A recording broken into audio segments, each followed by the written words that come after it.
was doing, writing the script and making the voiceovers and everything, stay away from any of those references. Why did you do that? Because my intention was to create something new, to create something that was not Tai Chi Chuan, that was not, strictly speaking, Tai Chi Qigong, that was a new genre that hadn't been fulfilled. And a lot of this has to do with the work that I'd been doing for years in the fitness community, you know. So it was a continuation, actually, of stuff that I'd already done.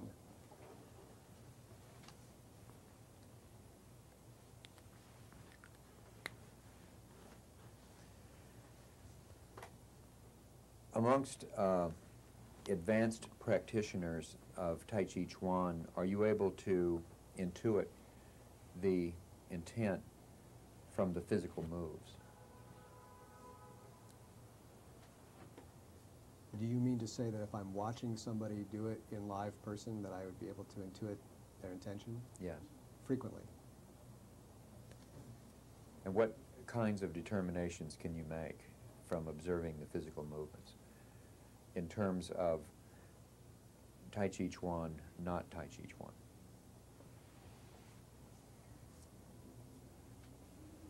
I'm going to talk about a spectrum of observable phenomena. That on one end of the spectrum, there are specific things like the focus of the eyes. Now, very often in Qigong, we talk about an unfocused gaze or a peripheral gaze. And in Tai Chi Chuan, we talk about a specific focused gaze. And in the Tai Chi classics, it makes references to looking at the hands, which really means looking a little bit beyond the hands. There were some photos earlier of a Chinese gentleman doing some poses, and there is a certain attitude, it's the best word I can think of, that you can observe in his body, which shows a martial readiness. Just, you wouldn't walk up to him and attack him. And his body shows that. Now, on the other end of the spectrum, I just have to ask you to trust me that there are times when I can just feel it. You know, if I'm standing with a live body, with somebody who's an advanced practitioner of Tai Chi, and they have in their minds their intention to have a martial aspect to their practice, you can feel it. It emanates out from their body. Would it be possible to do, well, could one perform ballet with a Qigong intent? And if so, would that be Qigong? I'm going to object as vague and ambiguous.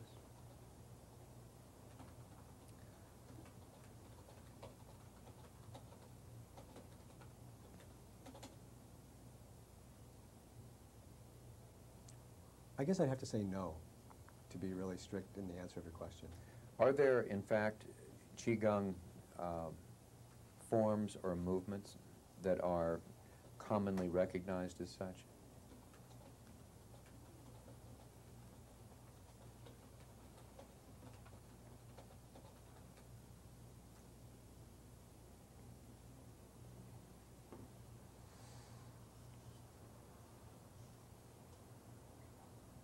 Yes.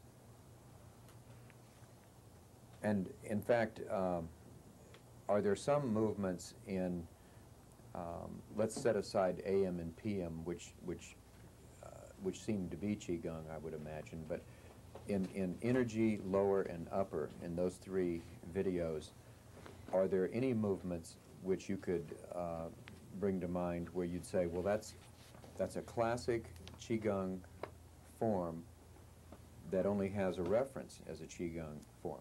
Yes, sir. What would be one that comes to mind? Well, as one example, in upper body Qi, there's a movement called parting the clouds. Okay. And that, there's no counterpart, so to speak, in Tai Chi Chuan for No, that? sir. No. And in fact, is that phrase a Qigong phrase that is described in text and understood by Qigong practitioners to be such? Yes, sir. But again, it was not my intention to be doing strict Qigong in those videos. Well, hopefully I can prove to you I've been listening today by my next question. Okay. Now, if I understand, in the videos, upper, lower, and energy, you are not purely performing Qigong, correct? Correct. And you are not performing Tai Chi Chuan, correct? Correct. And in fact, you are not performing Tai Chi Qigong, correct? Purely speaking. Purely speaking, no, sir. You are performing a new thing called Qi, Yes, sir. which is most like, I would imagine, Tai Chi Qigong. At some points, and more so in some videos than others. I would say that more so in some videos than others, yeah. And why is it not Qigong?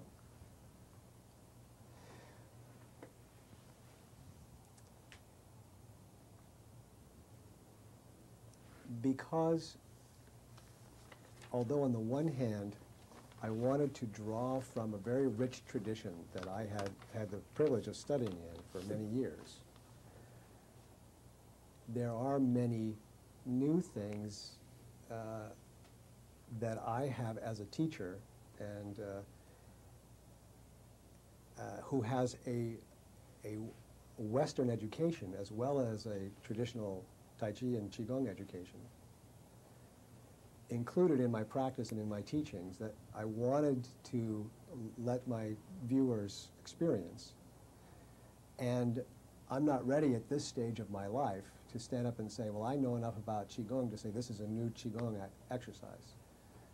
I think that there are many Qigong teachers who do that all over the world, all the time, who stand up and say, I've made up a new routine, I've made up a new form.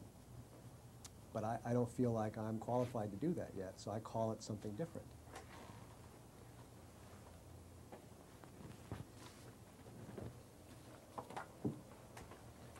It's a very thin line to walk because I really respect my teachers and my background, but I have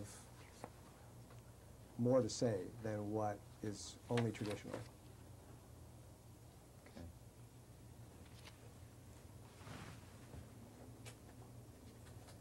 Now,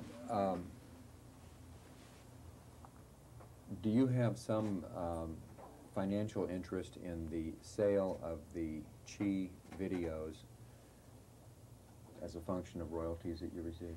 Yes, sir. How are you compensated?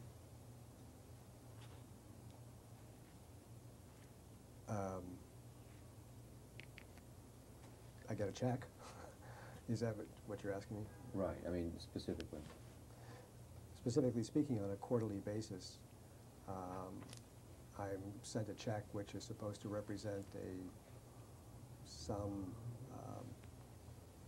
percentage of sales and of the videos. What, on what formula is your compensation based? I am embarrassed to say that I do not understand it entirely, that there is some combination of straight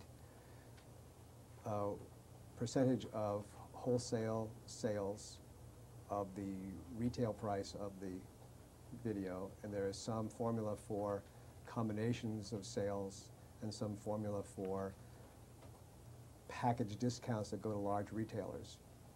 And I am completely in the dark about how to keep track of all that. Right.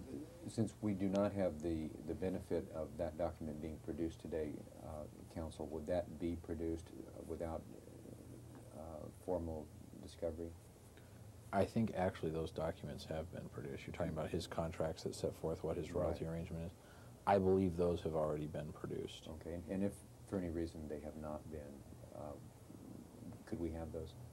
I will have to check with my client. If we have an objection to it, I'll let you know. I'll let you know that promptly. All right. Do you have any sense of the total numbers of Qi videos which have been sold?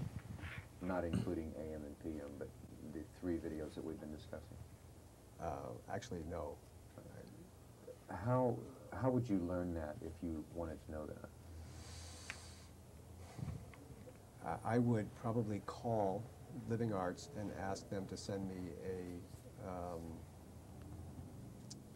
a statement that detailed what the sales and therefore the royalties were.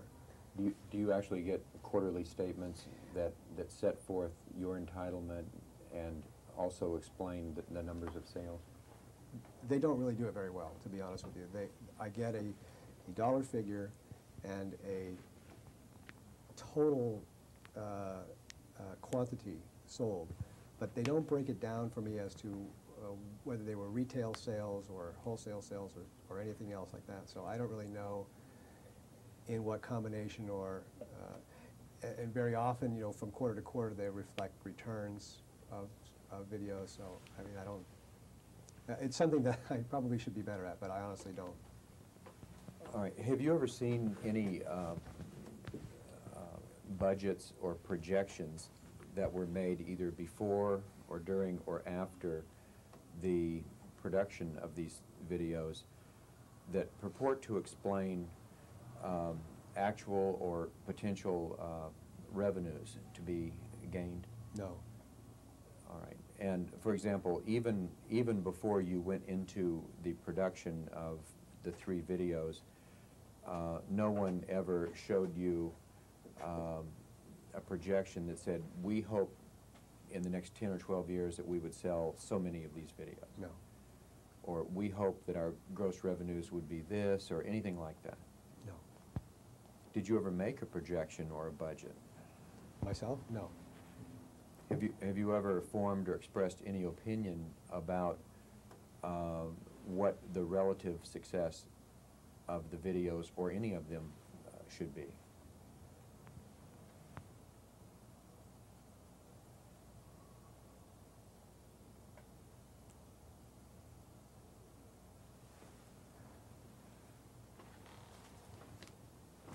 No.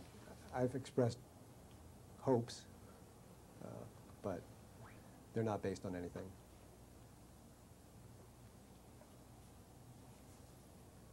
I mean, everybody who makes a video like that hopes their video does well. And that's the extent of my projection. Okay.